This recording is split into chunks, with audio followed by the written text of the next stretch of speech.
रूस बनाम नाटो की जंग के मिलने लगे साफ संकेत। रोमानिया का फाइटर जेट MiG-21 यही तो सुन रहे में क्रैश, ब्लैक सी में क्रैश। क्या वर्ल्ड वॉर के लक्षण है जाने का अंदेशा। तो ये जो हरकत हुई है इसमें काफी गंभीर हरकत है, क्योंकि ब्लैक सी में इस समय हेलीकॉप्टर भेजा, रशिया का पूरा कब्जा है। सर ये बताइए वर्ल्ड वॉर के लक्षण हैं कि नहीं? वर्ल्ड वॉर की तरफ तो नहीं जाएगा, पर ये जो ये है सर इस युद्ध के पहले भी सब कह रहे थे कि नहीं होगा, हो रहा है, जो भयानक हो रहा है। एयरक्राफ्ट गिराया गया है, वो देखना चाहते हैं कि रूस का कितना होल्ड है। स्ट्रेटेजिक एरिया है ब्लैक सी, एसपीपी सिंह आया है। रोमानिया का अगर एयरक्राफ्ट गिर जाता है तो क्या नाटो बनाम रशिया की जंग नहीं बन जाएगी? ये देखिए नहीं करनी चाहिए। सुनिए, हाँ, टर्की के रोल को मत भूलिए, टर्की एक रोल प्ले कर रहा है। सर टर्की यूक्रेन के साथ है, यूक्रेन की मदद कर रहा है। कपिल सर टर्की ने तो रशिया के खिलाफ वोट रशिया के उसको भी रोका था आने से शिप को। अरे टर्की ने तो रशिया के खिलाफ वोट किया। ना मेरी बात, क्या गारंटी है इस तरीके के इंटरनेशनल डर्टी गेम के अंदर ये जो रोमानिया का प्लेन गिरा है, क्या आप कह सकते हैं इसे रशिया ने गिराया या किसी और ने गिराया? इसके बिना पर करने को नाटो से यही तो कपिल सर यही तो खतरा है। ये बताइए Kapil sir, Armenia Kapil sir, NATO का क्या रोल था? कपिल सर, जब टर्की कपिल सर को आंखें दिखा रहा था। एक बड़ी खबर आ रही है, वो पहले बता देते हैं। सर आते आपके पास, आते आपके पास सर आते। युद्ध के बीच पहली बार मोदी बाइडेन आमने सामने होंगे और यूक्रेन संकट के बीच आज क्वाड लीडर्स की मीटिंग होने वाली है। ऑस्ट्रेलिया और जापान के पीएम भी इस बैठक में मौजूद रहेंगे। तो ये पहला आमना सामना है भारत और अमेरिका का, जिसमें भारत के प्रधानमंत्री नरेंद्र मोदी भी मौजूद रहेंगे। अंजलि, अब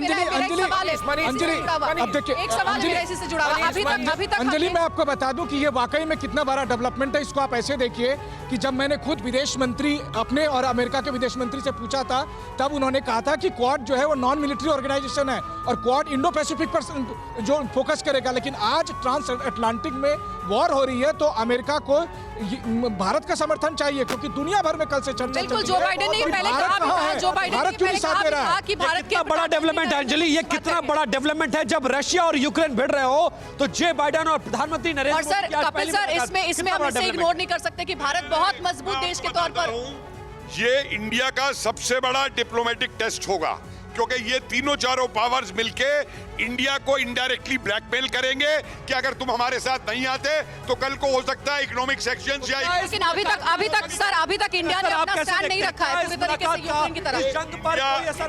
इंडिया न्यूट्रल रह रहा है और मेरे हिसाब से इंडिया को न्यूट्रल रहना चाहिए। इसके अलावा मुझे नहीं लगता कोई क्वाड मीटिंग का कोई असर होगा इस पूरे उसके ऊपर। और जहाँ रशिया और यूक्रेन का जो जंग है वो भी डिस्कस हो सकता है आज क्वाड की मीटिंग में। नेचुरली डिस्कस होगा। और वो प्लान क्या, देखो दे आर नाउ हेजिंग की, अगर ये इंडो पैसिफिक में कुछ होता है तो what should be there strategy. I think they are, इसलिए ये क्वाड की मीटिंग हो रही है। ये भी तो हो सकता है, ये भी तो हो सकता है सर कि सर सबसे इंपॉर्टेंट क्वेश्चन है कि ये जो एस्केलेशन दिखाई दे रहा है हमें, अगर ये थोड़ा भी मूव करके इधर आता है तो इंडिया के लिए वाकई में, जैसा कि कह रहे थे कि एक डिफिकल्ट सिचुएशन में इंडिया जा सकता है।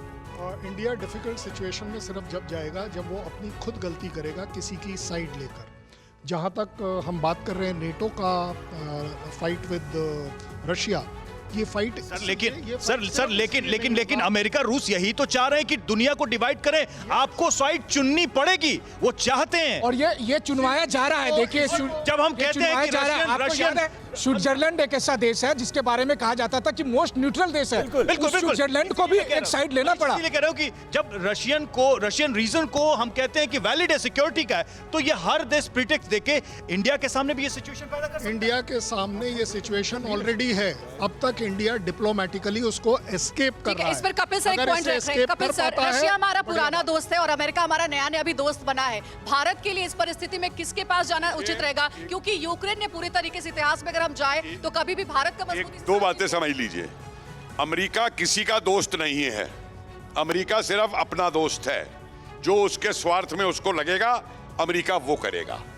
भारत ने कई बार अपनी विदेश नीति में दोस्तियां निभाई हैं और खामजा भुगता है। आज भारत को अपना इंटरेस्ट देखना है कि मेरा इंटरेस्ट कहाँ है। और मैं जोशी नहीं हूं, लेकिन एक बात मेरी याददाश्त लिख लीजिए कि इस वॉर क्राइसिस के बाद में India will emerge as a big power. नहीं, लेकिन भारत जो जिस तरह की शांति या दोस्ती निभा रहा है, इस दोस्ती का फर्क, फायदा और खामियाजा क्या हो सकता है? क्या भारत कब तक दोस्ती निभाएगा?